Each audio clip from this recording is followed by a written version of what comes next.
పాత సీజేఐగా జస్టిస్ సంజీవ్ ఖన్నా గారు అపాయింట్ అయ్యి జస్ట్ 6 మంత్స్ కూడా కాలేదు.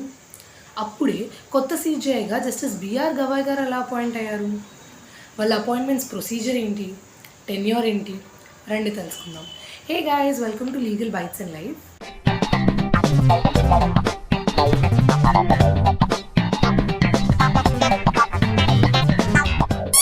ఫస్ట్ మనం అపాయింట్మెంట్ ఆఫ్ చీఫ్ జస్టిస్ కోసం తెలుసుకుందాం. సుప్రీంకోర్టు చీఫ్ జస్టిస్ అవ్వాలి అంటే existing or out going CJI అంటే ఎవరైతే రిటైర్ అయి వెళ్ళిపోతున్నారో వాళ్ళు ఒక నేమ్ని యూనియన్ లా మినిస్టర్కి రికమెండ్ చేస్తారు. ఏ బేసిస్ మీద రికమెండ్ చేస్తారు? ఎవరైతే సీనియర్ మోస్ట్ జడ్జ్ ఉన్నారో వాళ్ళ నేమ్ని రికమెండ్ చేస్తారనమాట. సీనియారిటీ ఎలా డిటర్మైన్ చేస్తారు అంటారా? ఎవరైతే లాంగెస్ట్ టెన్యూర్ సర్వ్ చేస్తున్నారో సుప్రీంకోర్టులో యాజ్ అ జడ్జ్ వాళ్ళు సీనియర్ మోస్ట్ జడ్జ్ అనమాట. వాళ్ళ నేమ్ని యూనియన్ లా మినిస్టర్కి రికమెండ్ చేస్తారు మన అవుట్ గోయింగ్ సీజేఐ. అయితే అదే నేమ్ని యూనియన్ లా మినిస్టర్ తీసుకెళ్ళి ప్రైమ్ మినిస్టర్కి సబ్మిట్ చేస్తే ప్రైమ్ మినిస్టర్ ప్రెసిడెంట్ ఆఫ్ ఇండియాకి సబ్మిట్ చేస్తారు. అలా president of India under article 124 clause 2 chief justice of ఇండియాని అపాయింట్ చేస్తారు. ఈసారి సంజీవ్ ఖన్నా గారు ఆయన తర్వాత senior most judge justice BR Gavai garu అని ఐడెంటిఫై చేసి ఆయన నేమ్ లా మినిస్టర్కి సబ్మిట్ చేస్తే అక్కడి నుంచి ఆ నేమ్ ప్రెసిడెంట్ ఆఫ్ ఇండియా వరకు రీచ్ అయ్యి ప్రెసిడెంట్ ఆయన్ని అపాయింట్ చేశారు యాజ్ నెక్స్ట్ సీజీఐ. అయితే చీఫ్ జస్టిస్కి మిగతా జడ్జెస్కి అందరికీ సేమ్ పవర్ ఉంటుందా, ఏమైనా డిఫరెన్స్ ఉంటుందా? ఒక్క పవర్, ఒక ఇంపార్టెంట్ రోల్ ఉంటుందన్నమాట చీఫ్ జస్టిస్ ఆఫ్ ఇండియాకి. ఆయన్ని మాస్టర్ ఆఫ్ రోస్టర్ అంటారు. అంటే ఏదైతే కేసెస్ సుప్రీంకోర్టు ముందు వస్తాయో అది ఏ బెంచ్ ముందు పెట్టాలి, ఎవరెవరు ఈ కేసుని డీల్ చేయొచ్చు అండ్ దాని హియరింగ్స్ ఎప్పుడెప్పుడు ఉంటాయి అన్నది డిసైడ్ చేసే పవర్ సీజేఐ గారికి ఉంటుంది. ఇది ఆయనకున్న స్పెషల్ రోల్ అనమాట. అందుకని ఆయన మాస్టర్ ఆఫ్ రోస్టర్ అంటారు. అయితే మనం ఒక మెయిన్ పాయింట్ ఐడెంటిఫై చేసాము, దట్ సుప్రీంకోర్టు సీజేఐ అవ్వాలి అంటే సుప్రీంకోర్టు జడ్జ్ అయి ఉండాలి, లాంగెస్ట్ సర్వింగ్ సుప్రీంకోర్టు జడ్జ్ అయి ఉండాలి. ఇది అసలు సుప్రీంకోర్టు జడ్జ్ ఎలా అవుతారు, వాళ్ళ అపాయింట్మెంట్స్ ఏంటి? ఓకే, సుప్రీంకోర్టు జడ్జ్ అవ్వాలి అంటే కొన్ని బేసిక్ క్వాలిఫికేషన్స్ ఉంటాయి. లైక్ ఆయన ఇండియన్ సిటిజన్ అయి ఉండాలి, మోర్ ఓవర్ ఆయన 5 years హైకోర్టులో జడ్జ్గా చేసి ఉండాలి, ఆర్ 10 years హైకోర్టులో అడ్వకేట్గా అయినా చేసి ఉండాలి. మినిమం ఏజ్ క్రైటీరియా ఏముండదు, కానీ మ్యాక్సిమం ఏజ్ లిమిట్ మాత్రం 65 years. అంటే 65 years వచ్చే వరకు మాత్రమే పవర్లో ఉండగలుగుతారు. అడిషనల్గా ఆర్టికల్ 124లో ఇంకేం చెప్పారు అంటే జడ్జెస్ అపాయింట్మెంట్ అనేది ప్రెసిడెంట్ ఆఫ్ ఇండియా చేస్తారు అని రాసుందనమాట. సో ప్రెసిడెంట్ ఎలా అపాయింట్ చేస్తారు? ఆయనంతటా ఆయన సొంత డెసిషన్ తీసేసుకోగలుగుతారా? లేదు. President in consultation with chief justice of India వాళ్ళిద్దరూ కలిసి ఒక నేమ్ని అనుకుని ఆయన్ని నెక్స్ట్ జడ్జ్గా చేయాలన్నమాట. సీజేఐగా చేయాలన్నా జడ్జ్గా చేయాలన్నా కన్సల్టేషన్ ఆఫ్ సీజేఐ అనేది ఇంపార్టెంట్. ఈ పాయింట్ని ఆర్టికల్ 124లో చెప్తారు. నెక్స్ట్ 1973 వరకు ఇదంతా బాగానే ఉండింది. ప్రెసిడెంట్ ఆల్సో సీజేఐ వీళ్ళిద్దరూ కలిసి డెసిషన్స్ తీసుకుంటున్నారు, కలిసి జడ్జెస్ అపాయింట్మెంట్ సీజేఐ అపాయింట్మెంట్ చేస్తున్నారు, అంతా బాగానే ఉండింది.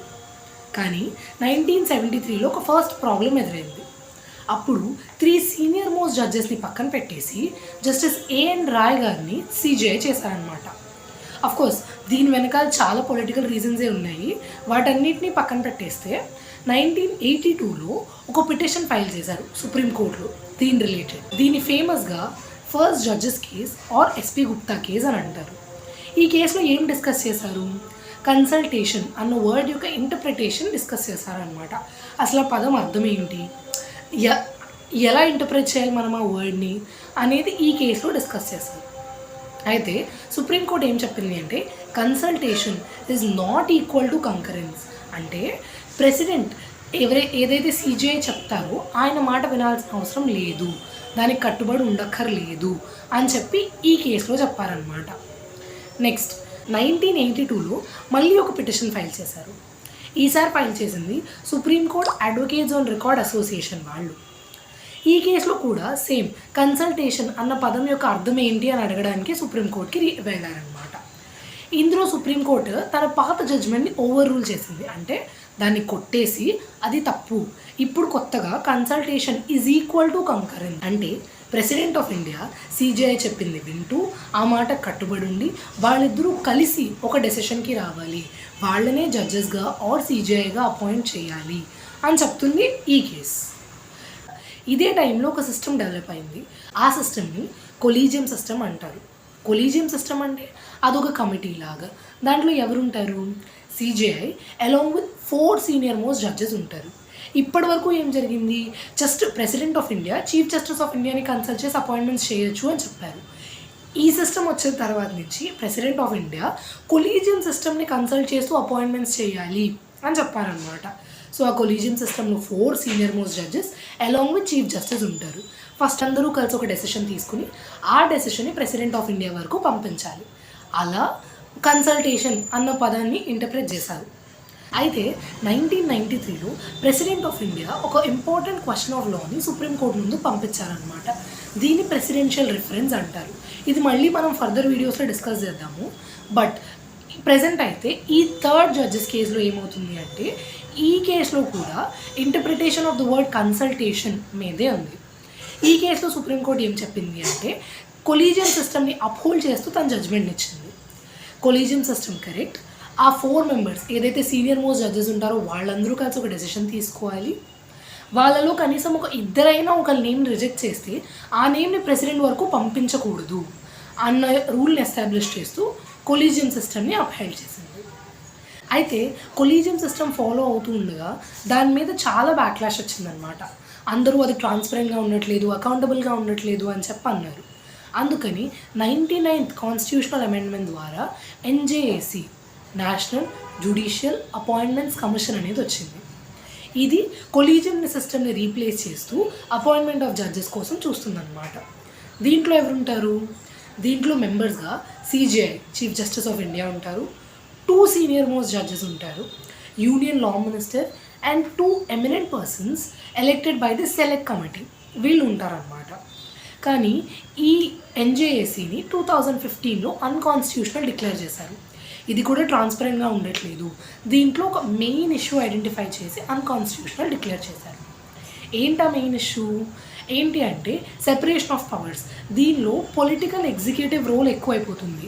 పొలిటికల్ ఎగ్జిక్యూటివ్ అంటే లా మినిస్టర్, 2 ఎమినెంట్ మినిస్టర్స్ వీళ్ళందరూ ఉండడం వల్ల half of the NJAC committee అనేది పొలిటికల్ ఎగ్జిక్యూటివ్ ఉంటున్నారు. వాళ్ళు ఉండకూడదు.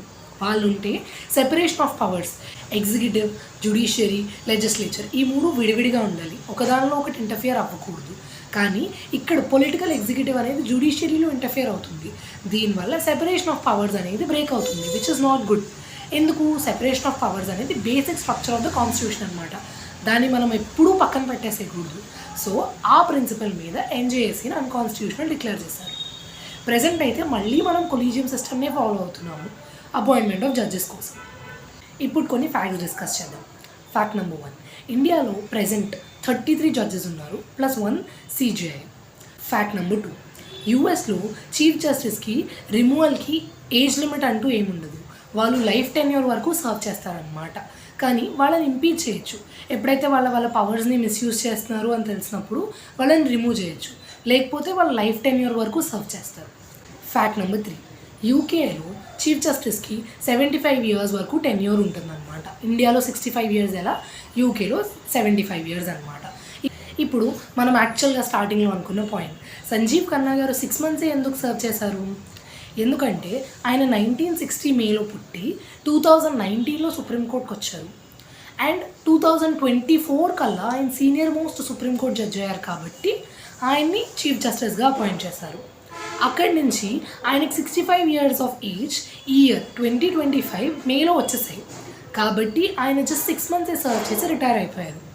చెప్పాలంటే జస్టిస్ బిఆర్ గవాయ్ గారు కూడా 6 మంత్స్ ఆర్ అప్రాక్సిమేట్లీ 6 మంత్సే సర్వ్ చేస్తారు. ఎందుకు అంటే ఆయన కూడా 1960లోనే పుట్టారు, కానీ నవంబర్లో పుట్టారు. అక్కడి నుంచి ఆయన కూడా 2019లోనే సుప్రీంకోర్టుకి వచ్చారు, but after justice Sanjiv Khanna garu. And ఆయన 2025కి సీనియర్ మోస్ట్ జడ్జ్ అయ్యారు. ఆయనకి 65 ఇయర్స్ ఈ ఇయర్ నవంబర్ 2025లో వచ్చేస్తాయి కాబట్టి ఆయన మే 2025 నుంచి నవంబర్ 2025 వరకు మాత్రమే సర్వ్ చేస్తారు. That's all for today.